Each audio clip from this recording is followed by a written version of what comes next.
I'm excited to be speaking with Ami Dar, the founder of idealist.org. He founded it 1995. And, it's like this 30-year overnight success that has shaped so many people's lives. It's ridiculous. Operating with over 150,000 nonprofits, thereabouts to dates, and as I've been informed, in every single country except North Korea. And I was beyond excited when I saw, Ami, that the news came out that idealist.org and VolunteerMatch were getting together and merging. And why don't we just start at that genesis? Like, how did this come about? This is true. Hi, George. And I love your excitement. I think your post on LinkedIn was the best about the merger by anyone. I think it takes one to know one. I think that you were in a position to appreciate what this is and what it could be. I think, there's so few mergers in the sector. I was laughing before the announcement that basically 20 years ago or something, Points of Light and the Hands-On Network merged. And then a few years ago, GuideStar and the Foundation Center merged. And we're like the merger of this decade. There's like one merger per decade in our little sector, basically. Like people just don't do it. And to us, it seemed always, we were founded in 95, 96, they came out in 98. I always thought we should be one site. It made no sense to me. There were two sites. The sites are very similar architecturally. Organizations post profiles, they post listings. And so it's like two apartment listing sites or two dating sites. Like why be two when it can be one? So once in a while, I would joke with them, hey, this is just dumb. Let's just marry. And then things happened, and so back in the summer, we started talking more seriously, and they were open to it. There was a leadership change there that often precipitates these kind of things. Two board members there took over as volunteer EDs, and we started talking. It took a while, took several months of negotiations and etc. But then, we signed December 31st, and then beginning last Monday, we're one. So it's interesting. Still a bit surreal, but it's good. Yeah, in the stats now, I mean, in that press release, you're talking about now a connected organization with like 250,000 organizations, 40 million people seeking a way to help their communities Over the years. And so this together is, ideally, and maybe you can speak to this a bit more in the ideal case of a merger, is that, 1 + 1 is not 2. Exactly. Where are the areas where you see that this being greater than the sum of its parts? Yeah, I think several. I think on the organization, on the nonprofit side, I think it's going to be great to have sort of one unified platform where you can tell people, look, come to one place to find all the people you need. So staff, interns, volunteers, just come to one place to recruit people. Some are full-time, some are part-time, some are interns, some are volunteers. But in the end, you need people. And by the way, we're also adding, we're beginning to work more on events. So even event attendees, right? Like what are all the ways in which nonprofits need people, staff, volunteers, interns, event attendees, right? Come. So find your people. So that feels convenient. Maintain one profile, do one piece of outreach. And then on the individual side, come to one place to get involved and take action on the things that interest you. So as a volunteer or as a staff person or as an intern or to attend an event that interests you, the traffic will about double. So everyone will benefit from more people seeing what you post. So why not? Reduced costs because we'll have, one engineering team doing both. So yeah, lots of possibilities. I think, and then, even like from a branding perspective, I think that many people in the sector certainly have heard about both organizations, but certainly at least one. And so if you've heard about at least one, come meet the other, right? Like come benefit from both. So we saw, lots of possibilities and opportunities. So just went for it.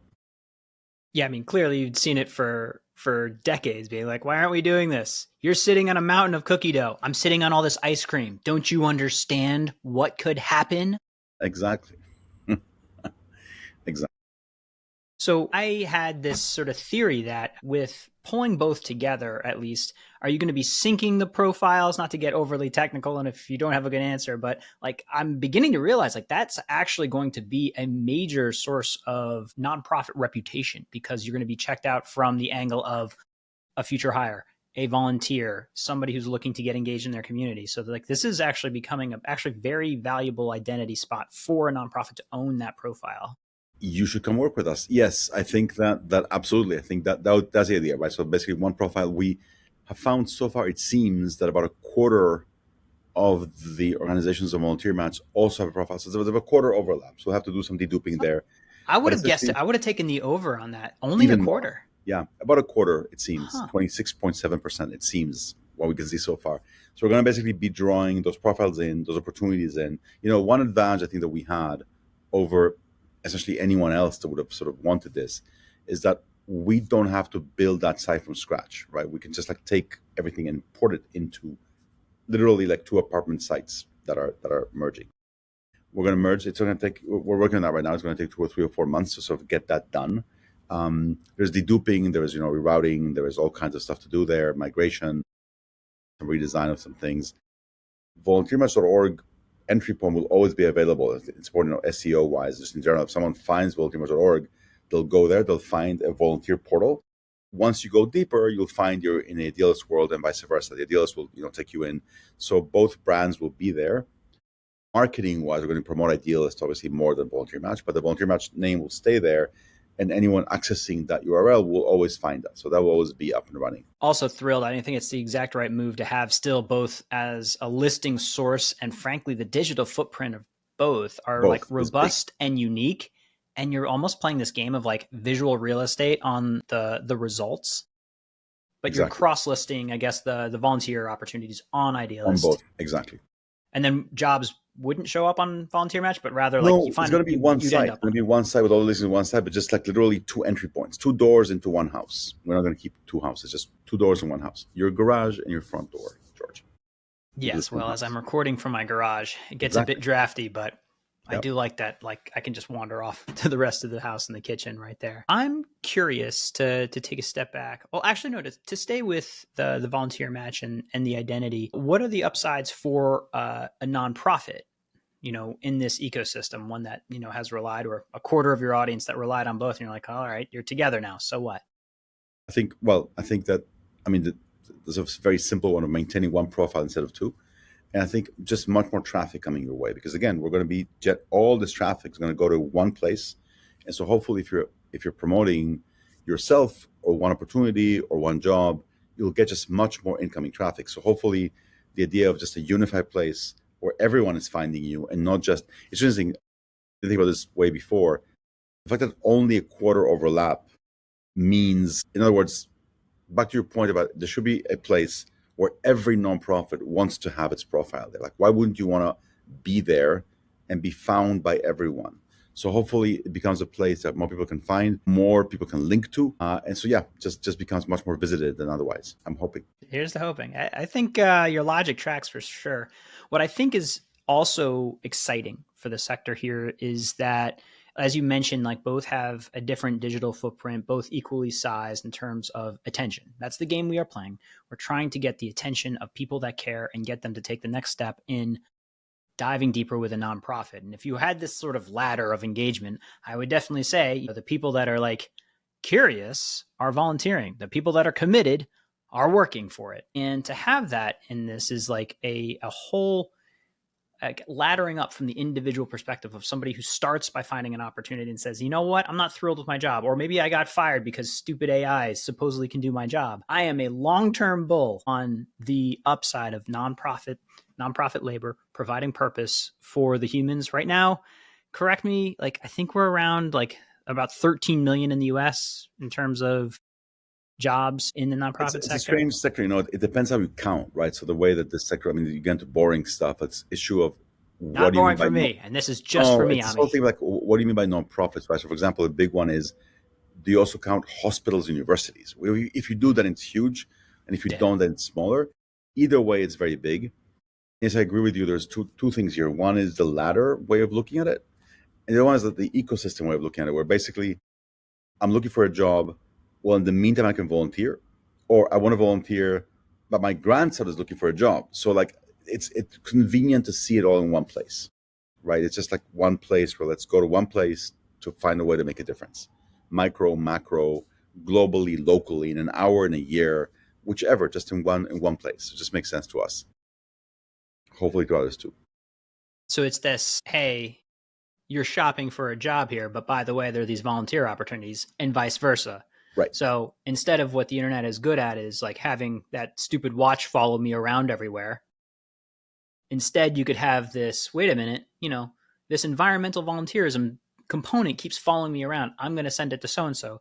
And that Exactly. point should be re-emphasized because, the number one reason people give is because they're asked. The number one reason someone's going to take action is because they're asked. And so is this part of your thinking from the user perspective and that user journey? How is that evolving? Yeah, I hope so. I mean, we'll see. We still have to sort of do the whole piece. There's a piece around individual profiles that we have to sort of look at as well.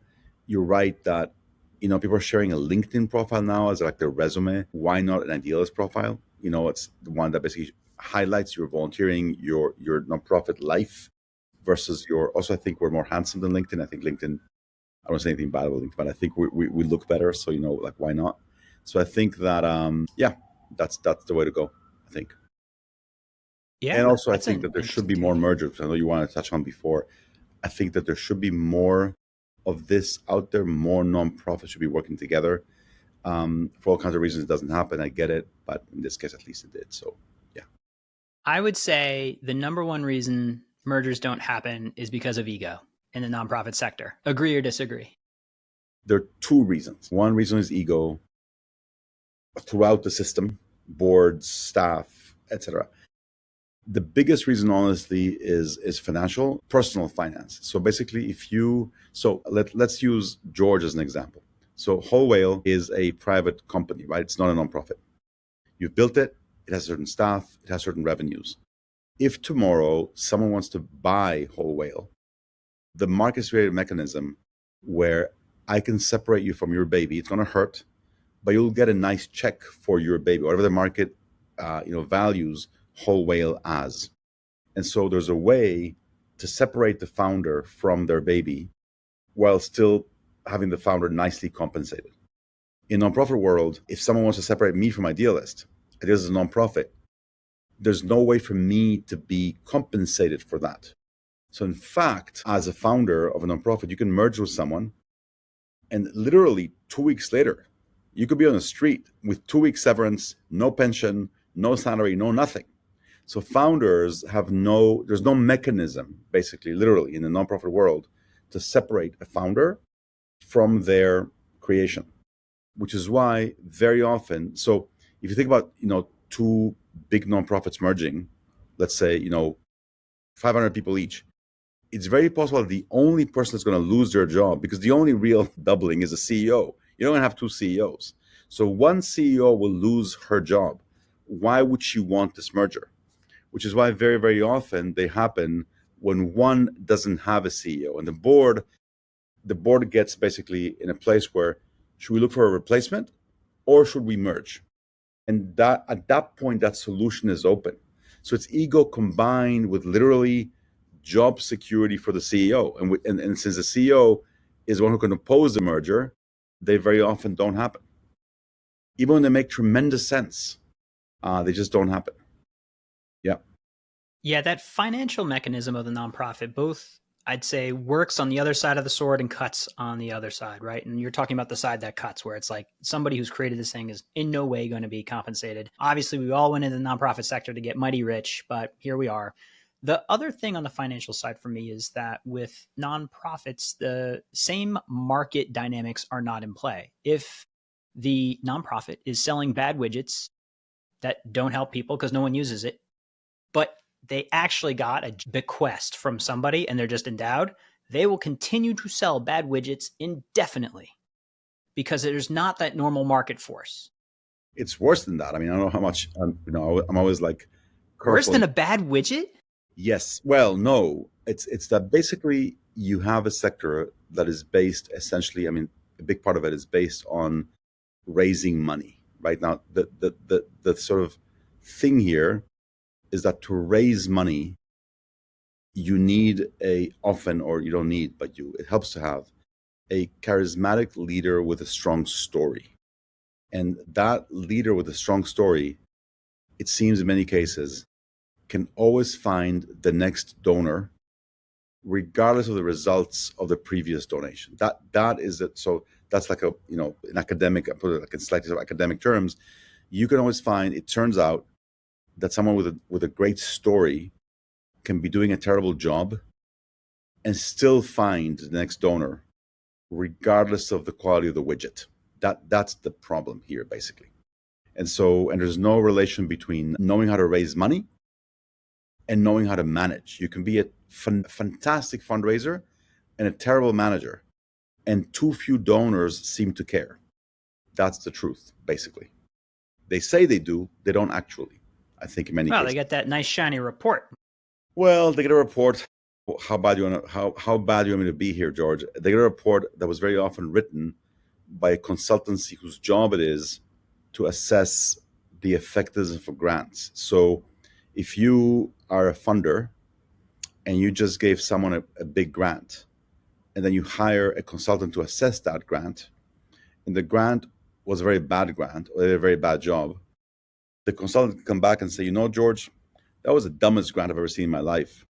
If that consultant does that consistently, will they get more clients? I doubt it. And so basically, very few, I think, reports to big funders are, that was the worst grant I've ever seen, even though that was the case. And so, yeah, anyway, it's a complicated world out there. But I think telling a great story ends up mattering more than running a great organization. It'd be great if the two went together. They sometimes do, they sometimes don't. There's no real correlation between the two. Yeah. If I threw you in a time machine, would you create Idealist as a for-profit? No, I don't think so. My wife, I don't know. I don't think so. I think if you threw me in this time machine and you told me 30 years ago, you're still going to be here 30 years later, that I'm not sure about. But I think that the nonprofit was the way to go. I did not do this for money or about money. I think that I like the fact that we serve nonprofits while being a nonprofit. There's something nice about that, I think, still. Maybe I'm naive. I don't know. Maybe I should have. I don't know. I think it was the right thing to do at the time. Also, time machines don't work, so what are you going to do? Well, not with that attitude. I know. So I'd say the thing I do love, though, is the fundamentals of for-profit, nonprofit bake around, are you in it for stakeholder value or shareholder value? And we are seeing more and more over time the pitfalls of shareholder first and only focused organizations. And I think there is a bit of authenticity, but also in the decision making of the entity, that the sort of Ulysses Pact element, that I'm tied to the mast of this purpose for benefit. I can't just run away with a bunch of money. And by the way, we get audited every year, and every single thing is like you're a publicly traded company, by the way, is reported out. And I think there's a reason why organizations tack toward that, I guess, when they are moving toward actual social good. What else can I tell you?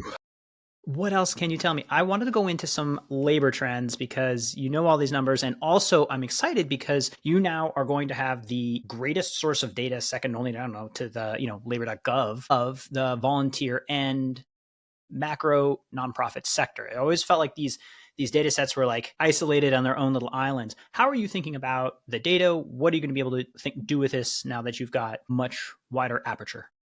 Yeah, I mean, we'll see. I think some of the data is tough because we don't really know. We know when someone clicks on a job opportunity. We know when they apply. In some cases, we don't know that they got the job, and we don't know how well they're doing on the job.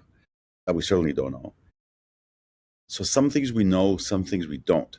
I can tell you that one thing that we do know, fortunately or not, is that we are an amazing barometer for how the sector is feeling at any given point. So I give you, unfortunately, like a very, very recent example. 2 weeks ago, Trump, the current administration, decided to basically freeze spending in a variety of ways.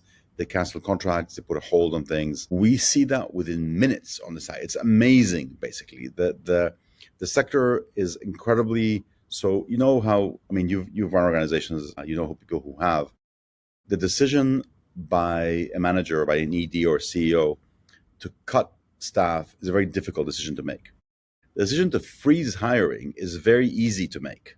Something happens and you're like, oh, we're going to hire these 2 people. Let's wait a week, right? Let's wait a month. Let's see what happens. So freezing hiring or procrastinating or postponing hiring is very easy unless there's a critical job, right? But overall, you can wait a bit. Postpone or freeze hiring means don't advertise on Idealist. We see that within hours. It's amazing. The sector starts fluttering. I first saw this like in a really strong way September 15th, 2008, Lehman crashed in New York. Lehman Brothers went I bust. remember. It was a Sunday. That Monday, our postings went down by 50%. It was amazing, basically. And so we saw it in COVID, where in March of 2020, we went down by 66% in a month, basically. And we're seeing it now. It's immediate. So it's not as bad now, but you see it, you almost feel it. We're learning enough. Like the site, sometimes when I look at the stats, when I look at what's going on, it's almost this living organism that I can almost like touch after all these years. I don't know if you felt in your life, George, when you have a bug, you feel there's a bug in the system. You feel something is not right. And the same thing happens here. You can see immediately, you see the news, and within 2 hours, you're seeing how the site is reflecting that immediately. So it's less about stats. Yes, we have some stats. It's more that we're a pretty perfect barometer about how the sector is feeling bullish or happy or excited, or if the sector is feeling bad. And we see that immediately, very, very quickly. Well, it makes sense because their number one investment is, generally People, speaking, of course. people, the Yeah, humans. of course. And it is a labor intensive sector. Of course. And it's a long-term investment, right? You're hiring someone, you're committing not just for a week, you're committing, right? It's a big commitment you're making. So of course it stops immediately. I'm interested the volunteering in general as well, the social engagement. I think jobs are different because there's money. It's less money, but there's money there. Volunteerism, though, as a sort of canary in the coal mine of engagement, of our community connection, has been on the decline on every single metric that I've seen. And I wonder if, as you've looked at it, because you've been in here for so long, how are those tied together with potentially as you were saying, the impacts on labor? But what is going on with volunteerism in our country from your Much perspective? harder to tell. I think we're going to learn more going forward. Volunteerism, one thing that we were learning already, that we learned, but it's even more obvious now. Volunteering is a really complicated beast. Jobs, a job is a job. It's very, if your child asks you, Dad, what's a job? Well, you go, you work, you get paid, mostly 40 hours a week, some part-time, some full-time. That's a job. Volunteering is so complicated. First of all, think of all the ways in this country which people volunteer where they don't even use that word, right? They'll say, I teach Sunday school, I coach Little League. They don't use the word volunteering. They're saying, I coach Little League. That's what they do, right? There's that. There is corporate volunteering. There's one time volunteering. There's 1 hour volunteering. There's virtual volunteering. There is volunteering abroad for a year or for a week. There is episodic volunteering, one time volunteering, volunteering with many people. Is attending a protest volunteering? Is it or is it not, right? Is signing a petition? So it's really, really complicated. So this idea that volunteering is a soup kitchen or mentoring a kid, it's much more than that, much more complex than that. And so we're trying to, yeah. So how do you even like list it? How do you show it? Should it be episodic? Should it be something where you can see what's available this afternoon for us to go and do now with our family? Or should it be more a commitment? So it's complicated. I think it's being affected obviously by many, many kind of social trends. So I don't know. But at the same time, I think people want something. They want to help. I think they want change. The volunteer, even the word, I think is tough. I think if you say to your neighbor, hey, come over, I need your help to do this, I'll come help you. And then also people want to go and change the world and they want to go vote and volunteer for campaigns. Do they want to volunteer? I don't know. That's what's tough, right? Do they want to teach Sunday school? Yes. Would the same person say, I saw this wonderful thing once, those people, I don't know what they're called, the ones that are like holding that sign that lets your kids cross the street on the way to school, Yeah, right? crossing guards. Yeah, the crossing guards. Look at you. And someone walks up to them and say, would you volunteer in your community? The person says, no. It's like, what are you doing this morning? Well, I'm helping the kids cross the street. And that's called volunteering. Oh, I didn't know that. I didn't know that this was called volunteering, what I'm doing right now. So I think volunteering suffers from that. Every worker knows they're working. I think many volunteers don't even know they're volunteering. They're teaching Sunday school. They're doing cross guarding. They're not volunteering. So it's tough. We'll see. We'll figure it out. Yeah, the measurement there, maybe you're fighting against an improper measure of something, and so you can tear your hair out about it or just focus on the numbers you have there. But I do, and I agree that there is a huge upside to the cross pollination of people that are in the employment side sharing something with other folks, and that being a definite driver there. as well as like I can tell like in the background you're like, I could do like a social impact LinkedIn element of like, here's where you do the good things and that's where you do the money things. It's curious. You have this quote that hopefully is accurate. I like quoting you to you. You have some of the most amazing quotes, and I'm just gonna go. I'm gonna have I have a list of them for later. But God, I'm scared now. 1993, he thought, "Oh my God, this is what I've been waiting for." Yes. Recognizing that the web was something that was going to help you realize a vision of a global network for good. Or have you seen that in the same way as you look at AI right now? An admission. I think maybe, I don't know. I think I'm getting too old to be excited about new. I haven't given it the time that I think it merits. I think when ChatGPT first came out, that first month, I went in, I logged in, I told it to do some cool things that it did, and I was very impressed. I haven't given it enough time, I think. Not sure why. Maybe I'm busy. Maybe maybe there's a merger. Maybe no. In general, I think maybe something came up. I don't know. Maybe it's because I'm not even sure how to say it, George. I think when PCs came out, computers came out, and I know this was when you were quite young. When PCs came out, this thing appeared on people's desks. Like people had typewriters, and suddenly these things showed up with a big monitor. The change was obvious. Fax machines showed up in the office. Suddenly they were there, and here we were. And then of course the web like showed up on our computers. There's something I think for me still with AI. I think I know it's out there, but I don't. If I walk down the street, I see people holding this. How could you avoid knowing that this thing exists, right? This thing is there. AI, I can still somehow avoid it in my daily life, and so I'm avoiding it. I think I'm just confessing. I'm not. It's still not playing a conscious part of my life. It's probably already. It's probably. I mean, I'm sure like Riverside that we're using for this podcast, they may be using it already, but I am not going and using it every day. Still, maybe I should. I'm not yet. Our staff is different people on staff are using it for different things, but I am not consciously making them use it or using it myself still. Yeah, I think there's a lot to be seen, but Yeah, information as a service is going to change, I think, a lot totally. I think of how we work together. with ideals, for example, we've been. I mean, we should. So my wife, for example, 6 months ago or so, did this really interesting thing. She took her resume and she uploaded it into one of the tools and asked the tool, given this resume, what other professions could I be looking at? Not even jobs, professions. And the thing was good. Like it gave her like 10 ideas, of which 7 were like really great. You could be she's a teacher.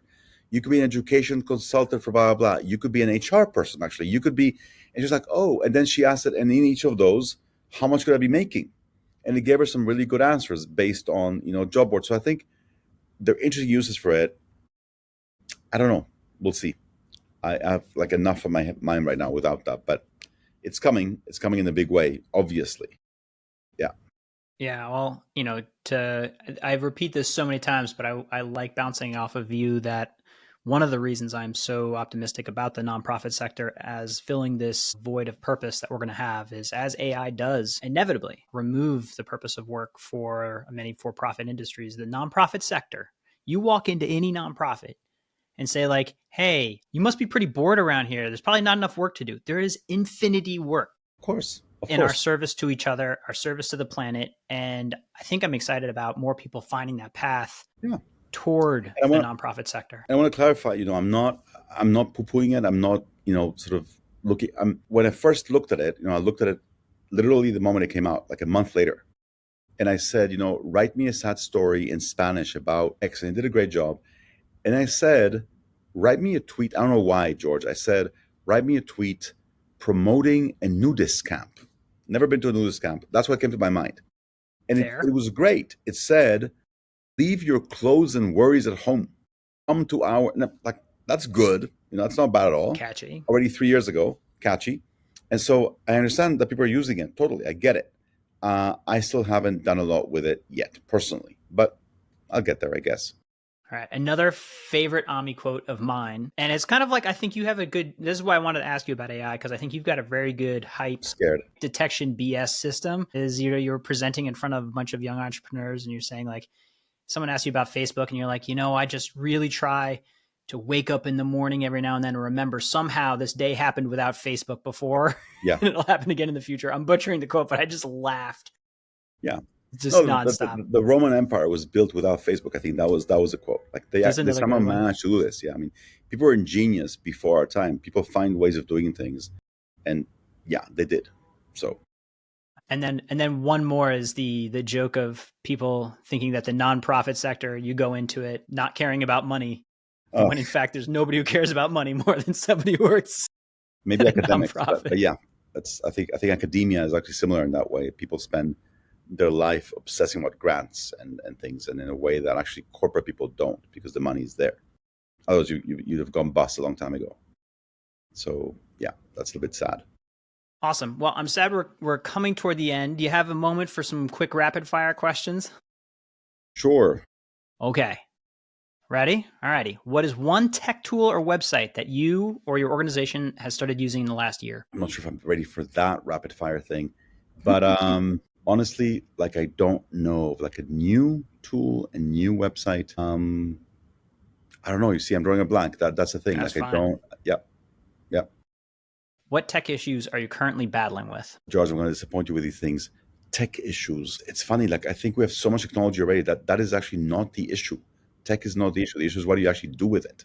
That is the what do we do with all the stuff that we have already? My God, there's so much, and I think we're underusing what we have. Seriously, I think we're underusing what we have. I think that there's not enough. I'd love to be able to visit more nonprofit websites now and say, including Idealist, and say, wow, they're doing a really interesting thing with what we have already, right? Like, I don't think we're using streaming enough interesting ways. I don't think that we're doing things like, I'll give you a really simple example. A nonprofit has a group of people, 5 or 6 people, they're having a meeting, brainstorming X, right? Why are they not inviting the world to join them on a brainstorming meeting? Why are we, any meeting in the world right now could be public, live, right? And your stakeholders could be commenting on what the staff is discussing. And we don't do that. In fact, I've actually never seen that done. And like, why not, right? So it's not about technology, it's about the uses that we make of it. I think that's what's on my mind all the time, not the tech itself. What is coming in the next year that has you the most excited? So I think what's happening, I'll tell you what we want to do the next year that has been the most excited. So we are about to launch a campaign, or I think it's more than a campaign. I think the thing that got me really going to start Idealist was a sense that all over the world, there are many, many people that want to do good. And how do you start? What do you do? How do you contact your neighbor? So we're about to launch a thing that we're going to call Idealist Days. It's a very simple concept. You know how in the US, if you take any date, let's say March 7th, in Europe, that's July 3rd, right? They flip it. The only days where that's not true, 3, 3, 4, 4, 5, 5, right? Those days are true everywhere. We're going to grab those 12 days, branding wise, from 1/1 to 12/12. We're going to call them Idealist Days. We're going to say one day a month, you have the permission and the encouragement on that day, go and knock on your neighbor's door and bring him a cookie. On that day, launch a protest. On that day, bring a nonprofit to speak at your office. On that day, do something cool, launch something cool. Not so much 12 days of service as the idea of like once a month, let's spark and celebrate more action. Once a month, let's celebrate what everyone is doing around us the whole month. So that I'm excited about. And that's going to happen very soon. And the VolunteerMatch thing makes tremendous sense because they have all these people coming in to find ways to do good. Well, at least once a month, do, one frustrating thing, going back to the beginning of this conversation, George, with Idealist, it's always been frustrating that we can't guarantee you that today in your zip code, there will be an open job. Maybe there is, maybe there isn't, right? With VolunteerMatch or with this whole thing, we can say, no matter where you live, here are 10 things you can do now because it's not exclusive. You don't need someone to hire you, but next month you could bring a cookie to your neighbor. Next month you could do X. Why not? So we're very excited about that. That excites me. Can you talk about a mistake you made earlier in your career that shapes the way you do things today? My God, poverty, we were poor for a very long time. And poverty, scarcity, makes you make all kinds of mistakes. You do things you wouldn't do otherwise. You mission creep. You do things you know. We opened an office in Argentina because at the time Argentina was cheap, and then Argentina got expensive, and suddenly we had an expensive office in Argentina that we're saddled with. Yeah, I don't know. There's so many mistakes. You hire people and then you realize that they're not the right person. And it takes you a long time to fix that. You learn after a long time that fixing hiring mistakes is really important, that you should actually do it quickly once you realize you should do it. I don't know, so many mistakes. But again, I don't believe, unfortunately, in time travel. I go back and fix those, but what are you going to do? Do you believe nonprofits can successfully go out of business? In the sense of solving the problem that they were in that sense of going out of business, you mean successfully fixing the thing and then leaving the stage? I think it's possible. I think that more should. I think that institutionally what ended up happening is that they'll find the next problem to solve. They're not going to go out of business in most cases. All right. I know you don't believe in these things, but hot tub time machine. If you jumped in the hot tub time machine back to the start of founding Idealist, what advice would you give yourself? Then focus even more. Don't, again, it's easy to say now, but the shiny object, the scarcity, yeah, focus, even more than before, I think. Yeah. What is something you think your organization should stop doing? Well, that I can share publicly.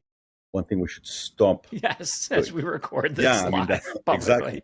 One thing I should stop doing that my staff doesn't know yet that I think we should stop doing. I'm not sure which one first, but we'll see. I don't know.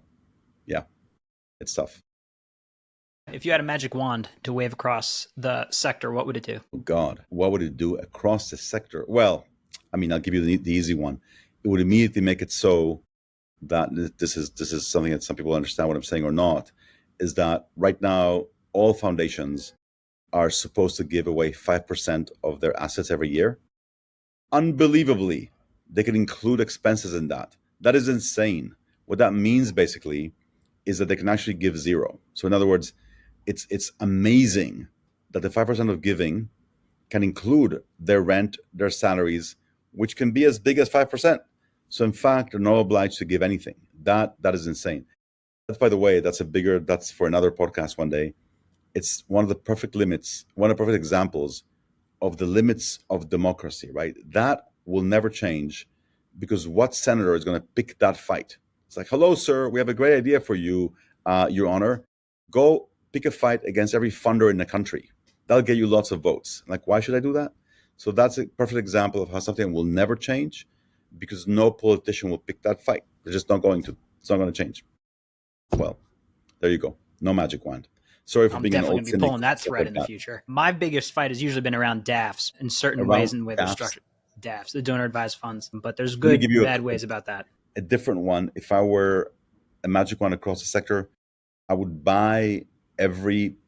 I had an interesting argument with this with Nancy once. I would buy every person in the sector a better chair. I think. Now, do we have 2 minutes more for this? Absolutely. We're on chairs, man. We finally got to the meat of this thing. I'll tell you exactly what I mean by that. Chairs to me, bad chairs are a symbol of often of the way that we think in the sector. Basically, you can choose between a $200 chair and a $500 chair. They have 10-year warranties. Your average employee, let's say, costs 60, 70K a year with benefits 100K a year. 10-year warranty, that's $1 million worth of butt on that chair, right? And so you're going to actually save 300 bucks on that chair. You're going to say, no, 500, 600, too expensive for a chair that will actually hold a person for 10 years that is being paid in total about 100K a year with benefits. And you're going to save on the chair? Really? And yet we do that all the time. We save on monitors, we save on chairs, we save on desks. Hire expensive carpenters and give them cheap hammers. Like, why? It makes no sense to me. But that's how we do. That's how we work. And it's just like, no, get a good chair. Yeah, the bucks to butt ratio is way off. Way off. And it's funny because Nancy said, there's no way I'm spending $800 on a chair. You should. All right. Here's a layup for you. What advice would you give college graduates looking to enter the social impact sector? Don't start your own nonprofit. Enter a different nonprofit. Enter one, work somewhere. By the way, different piece of advice. Don't go to nonprofit. Go to a for-profit, work for a while, and then come to nonprofit. I think you'll just be much better at your job. I think you'll learn things that are useful, or vice versa. But I think that it's okay to try things out in multiple sectors and then find one place to work. It doesn't have to be a nonprofit from the very beginning. Well, before I go into our last one, also on that topic, I saw a little ad for a place called idealist.org when I was in college, and it made me realize there was this whole ecosystem that was possible for a career to build on. And that tiny little domino launched me into a lifelong, dedicated, nonprofit focused individual. And it's because you decided to do something brave back in the 90s. And I deeply appreciate your work there. Thank you. My final question is, what advice did your parents give you that you either followed or did not follow? Wow, you asked the best questions. I think my mom tried to teach me to be a good person. I think I think she was like the best, like the most ethical person I've ever met was my mom. Not only in being good, but like explaining why you should be, why certain things are better than others. And I think trying to be someone that she'll be proud of probably is the most important thing. Well, Ami, thank you for your work. Your work Thank has you, George. ripples and it will continue for generations. It's deeply appreciated. Idealist.org, that's where you go. And by the way, VolunteerMatch.org, that's where you're going to end up, but you're going to end up at idealist.org. Thank you so much, Ami, for your work. Thank you, George. Thank you.